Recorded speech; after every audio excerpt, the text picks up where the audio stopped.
cœur de la cordillère des Andes, un monde mystérieux. Accrochés aux montagnes, les nuages veillent sur un impressionnant florilège d'espèces. Ces écrins de verdure et d'eau vive semblent protégés pour l'éternité.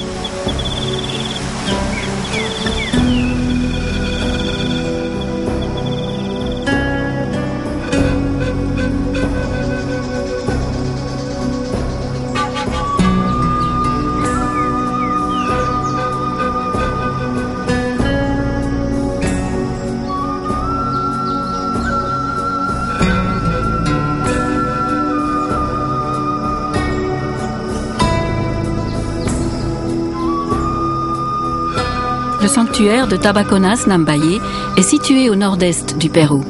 Un parc naturel de 300 km² où on retrouve tous les écosystèmes tropicaux de montagne. La coopération belge y conduit un projet depuis 2006.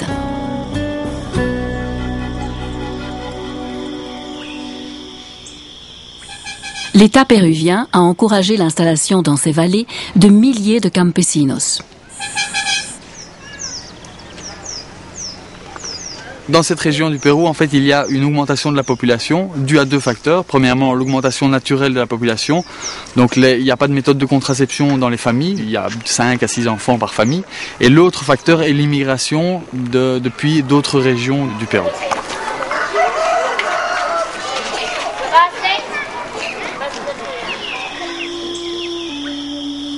Comme tous ces villages sont fort éloignés les uns des autres, il est difficile d'avoir une infrastructure de base, comme les infrastructures d'eau potable, d'égouts ou d'électricité. Mais malgré tout, ce qui est intéressant de remarquer, c'est quand même une forte participation à l'éducation.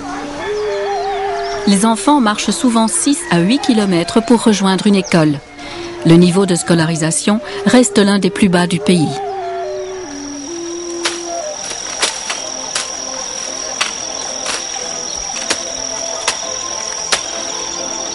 Ici, les hommes vivent de la terre.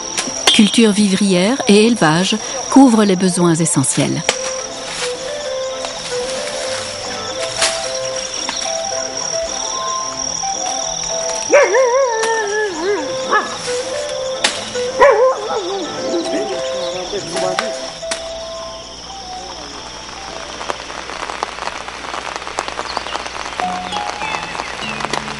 Le sanctuaire jouit d'un climat tropical. La température moyenne ne descend jamais au-dessous de 15 degrés et les pluies sont généreuses.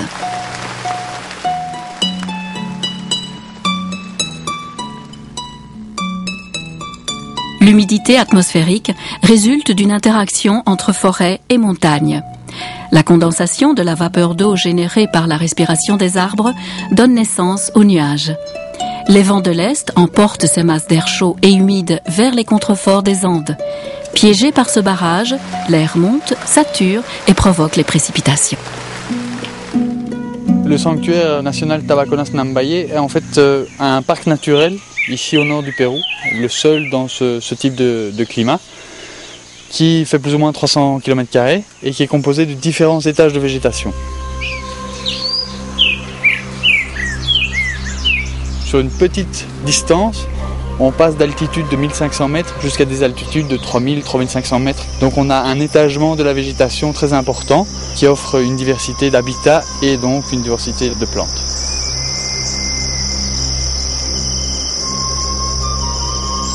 Au fil des temps géologiques, ces forêts n'ont pas toutes subi les glaciations. Quelques îlots montagneux ont préservé certaines espèces qui, ailleurs, subissaient les changements climatiques.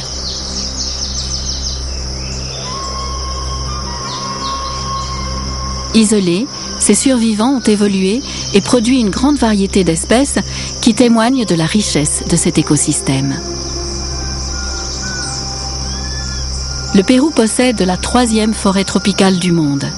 Sa diversité biologique est telle que certains la qualifient de méga-diversité. Le Páramo est la zone centrale du sanctuaire. Ça se trouve entre 3000 et 3500 mètres d'altitude. C'est une zone qu'on appelle une zone d'écosystème alpin, donc c'est-à-dire où les arbres ne peuvent plus croître étant donné la température qui est trop froide. Donc c'est un écosystème rare ici au Pérou. Le sanctuaire a été créé entre autres pour préserver cette zone. Pratiquement aucun scientifique ne s'est aventuré dans le Paramo, si peu hospitalier. Il n'existe actuellement aucun réel inventaire de ce milieu.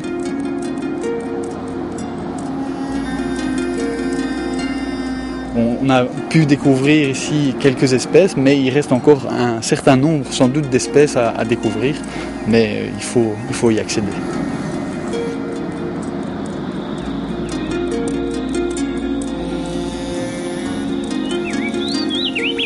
Un autre écosystème important ici dans le sanctuaire, c'est ce qu'on appelle les forêts de nuages. Elles se trouvent entre 2500 et 3000 mètres d'altitude. Donc ce sont des forêts qui sont caractérisées par une strate arborescente de petite dimension jusqu'à 10-15 mètres d'altitude.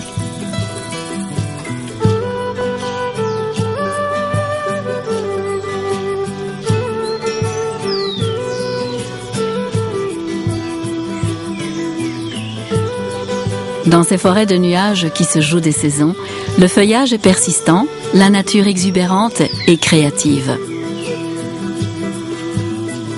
La croissance végétale ne connaît pas de répit.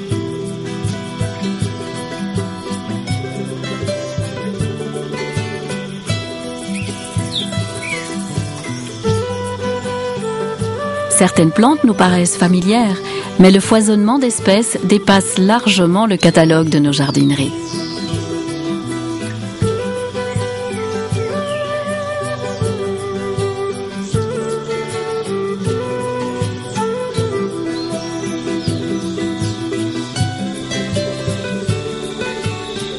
Cette forêt, comme son nom l'indique, arrête les nuages et donc est caractérisée par une humidité atmosphérique très importante. Cette humidité atmosphérique permet la croissance d'un nombre élevé d'épiphytes, tels que les orchidées et les broméliacées.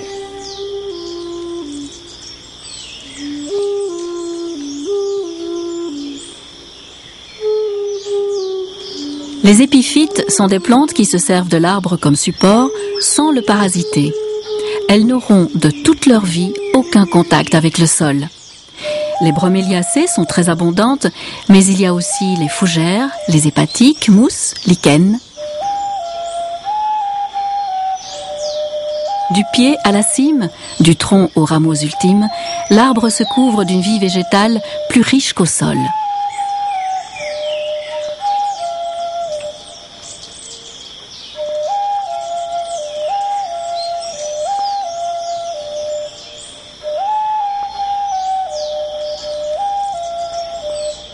La forêt de nuages est l'écosystème le plus humide des montagnes andines. Pluie, brume ou rosée se succèdent tout au long de la journée. La sylve tropicale agit donc comme une véritable éponge.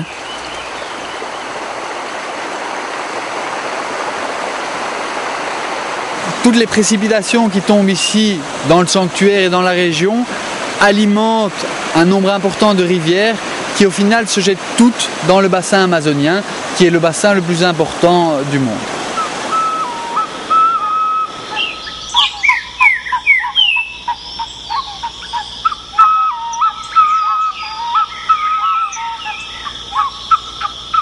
Un troisième grand écosystème qui se trouve ici dans le sanctuaire, c'est ce qu'on appelle les forêts humides tropicales de montagne. Ce sont des écosystèmes qui se trouvent entre 1500 et 2500 mètres d'altitude et qui sont caractérisés par de nombreuses strates de végétation qui ont l'aspect en fait des forêts tropicales que l'on trouve dans le bassin amazonien.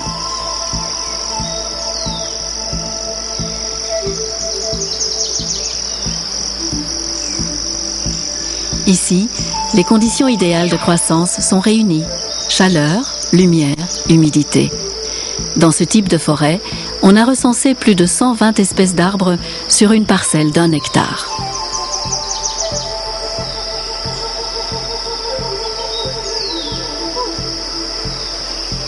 Le sous-bois permet d'admirer l'extraordinaire faculté d'adaptation des plantes soumises à des conditions de vie très particulières. Une luminosité faible, peu de vent, une température douce et constante et une eau de pluie enrichie en minéraux et substances organiques après la traversée de nombreux écrans de feuilles et de végétation.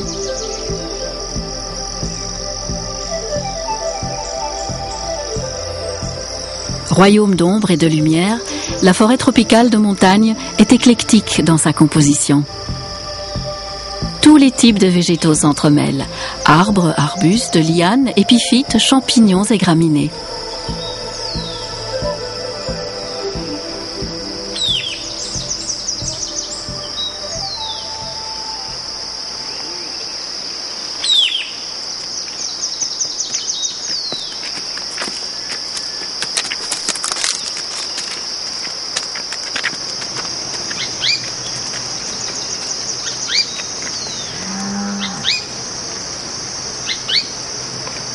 Les activités traditionnelles d'élevage, de cueillette et d'agriculture n'ont pas entraîné de déforestation massive dans le passé. Aujourd'hui, la forêt est de plus en plus cernée par une population croissante qui utilise son espace et ses ressources.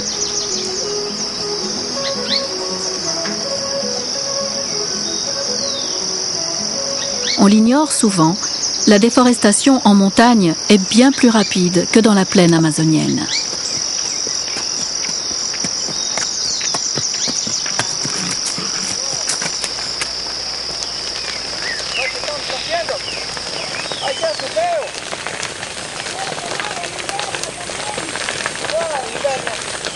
Dans cette région, chaque paysan travaille un lopin de terre, sa chakra. Il déboise un bout de forêt, brûle les restes végétaux pour amender le sol. Vient ensuite la plantation de légumes, céréales ou fruits, comme ici des ananas. Mais le sol tropical s'épuise vite. 4 à 5 ans suffisent, puis l'exploitation doit se déplacer. Toujours plus haut, toujours plus loin. Un cycle infernal.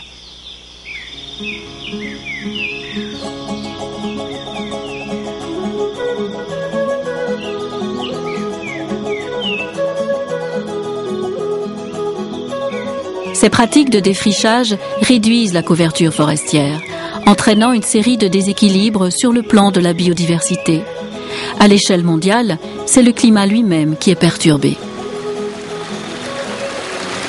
Bien évidemment, on ne sait pas exactement quelles seront les conséquences du changement climatique, mais on peut postuler qu'une augmentation de température va entraîner une condensation des nuages à plus haute altitude, et donc ces nuages pourraient très bien passer au-delà de la cordillère des Andes.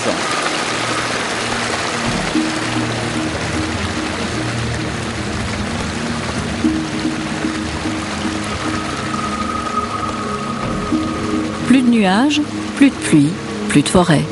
Et c'est tout le cycle hydrologique qui est menacé. Cette eau limpide venue des hauts plateaux est vitale pour les hommes et leur culture, jusqu'à la plaine.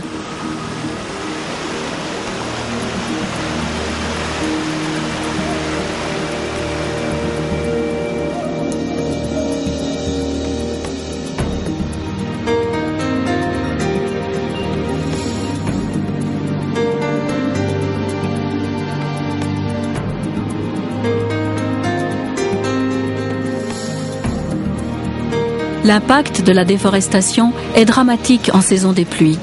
Accélération de l'érosion des sols, pollution des eaux de surface par les sédiments emportés, ravinement, glissement de terrain, routes défoncées, ponts arrachés.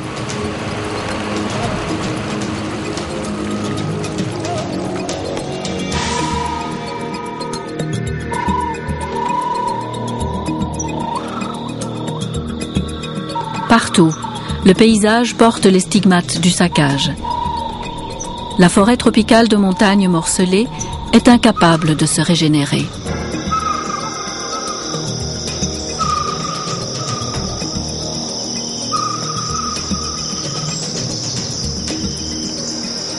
Ces forêts furent le berceau des variétés sauvages des aliments que nous consommons aujourd'hui. Elles sont toujours un immense réservoir pour les médicaments de demain. Protéger ces écosystèmes tout en assurant le développement des populations rurales reste plus que jamais la seule issue.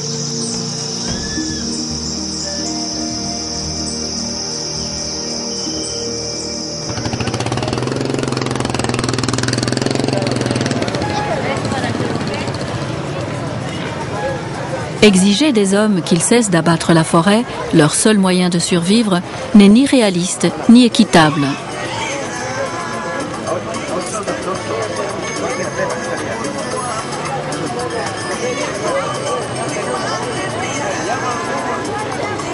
C'est dans le cadre d'un développement durable qu'un projet a vu le jour en 2006 grâce à la coopération belge.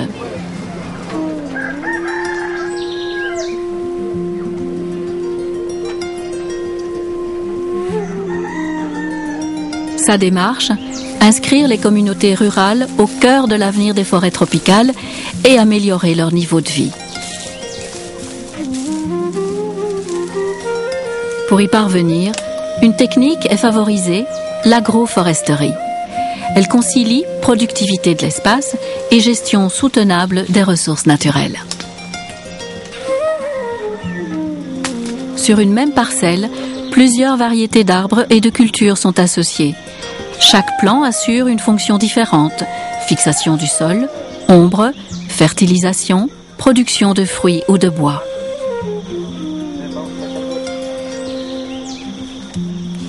À Ihuamaca, un producteur de café s'est lancé dans l'aventure. C'est une parcelle expérimentale dans laquelle on trouve plusieurs variétés de café. On a du Bourbon, du Pache, du Catimor. Et c'est aussi une parcelle agroforestière, car il y a plusieurs espèces de bois.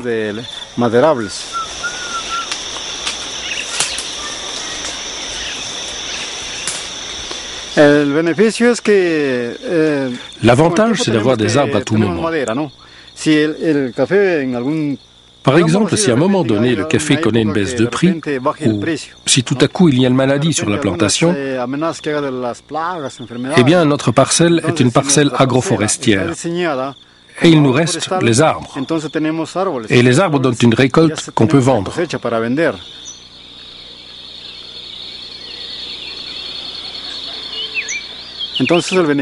Les bénéfices sont évidents, et si moi je n'en profite pas, ce sera pour les enfants.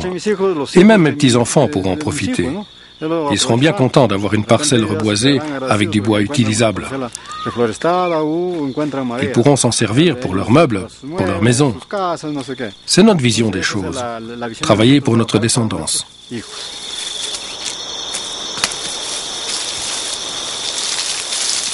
Fertilisés et entretenus avec soin, ces plants de café produiront durant 40 ans sur la même parcelle, contre 4 à 5 ans auparavant. La plantation a reçu la médaille d'argent des cafés du commerce équitable lors d'un concours en France en 2007. Cette distinction lui assurera de meilleurs prix sur le marché international. C'est comme ça que je vois les choses. Reboiser l'ensemble de notre région. Parce que les forêts sont toutes en train de disparaître.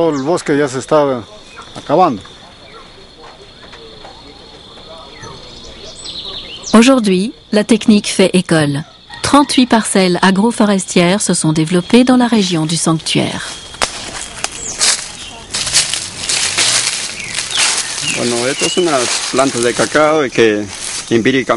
Nous sommes ici dans une plantation de cacao que l'on cultivait de manière empirique avant.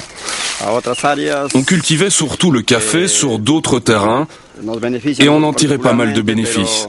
Mais quand le projet est arrivé, on a été motivés pour se diversifier vers le cacao et participer au projet.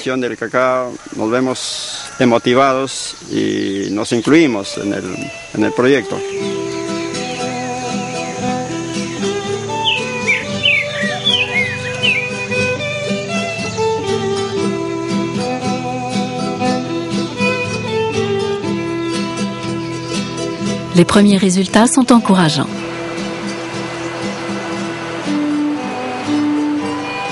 Développer d'autres productions agricoles comme l'apiculture ou la culture des grenadillas, une variété de fruits de la passion, est l'un des objectifs du projet. Ces alternatives permettront à l'économie locale de diversifier ses sources de revenus. Le projet finance également la construction de ponts et de passerelles. Les nouvelles filières commerciales pourront ainsi atteindre les marchés extérieurs au sanctuaire.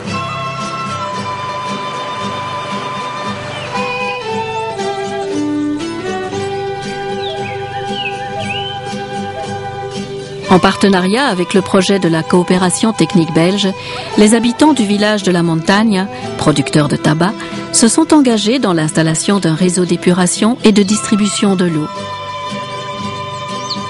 Les 50 familles y sont raccordées.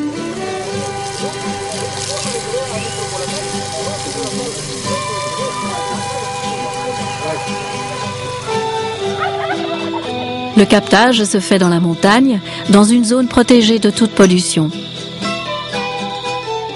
Le projet a cofinancé les travaux, la commune assure l'entretien et les réparations.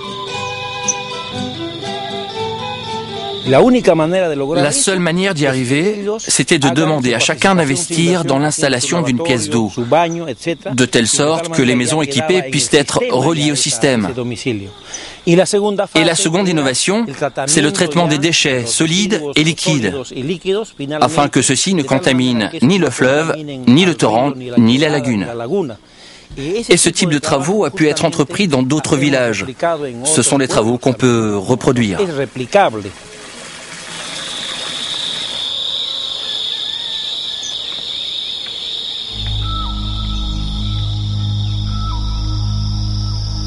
Autre problématique, autre prise de conscience, le Podocarpus, sentinelle de la forêt tropicale.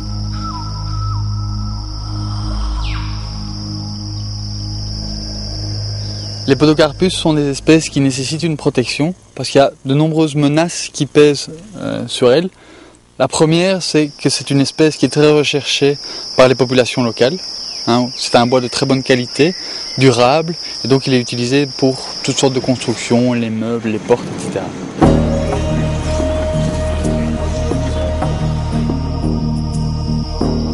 Depuis quelques années, les scientifiques observent un problème de régénération des précieux conifères. Lorsqu'on se promène en forêt, on va voir des Podocarpus de très grandes dimensions, très peu de moyennes dimensions, et une régénération quasi inexistante. Donc dans le futur, si rien n'est fait, il se peut que cette espèce disparaisse complètement des forêts ici au sanctuaire.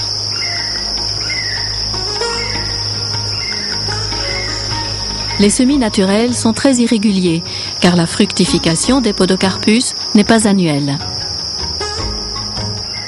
Plus grave, l'agriculture itinérante réduit toujours plus les surfaces forestières. Isolées les unes des autres, les dernières populations de Podocarpus ne trouvent plus les conditions nécessaires à leur reproduction. Conscients de la dégradation de leur forêt, les habitants du petit hameau forestier d'El Chope réagissent.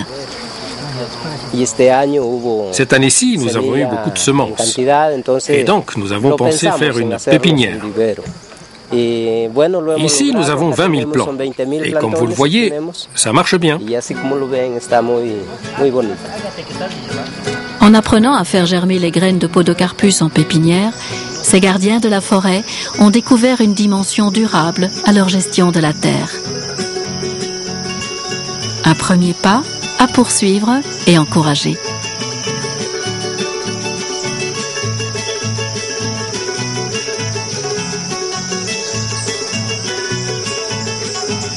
Au Pérou, le sanctuaire national de Tabaconas Lambaye recèle des merveilles, loin des itinéraires touristiques ou des expéditions scientifiques.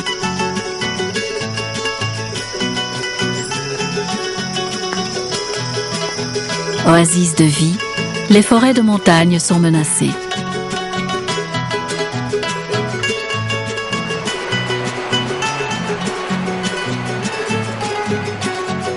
Pour préserver ces ressources et permettre aux populations d'augmenter leur niveau de vie, l'homme doit changer sa relation au vivant.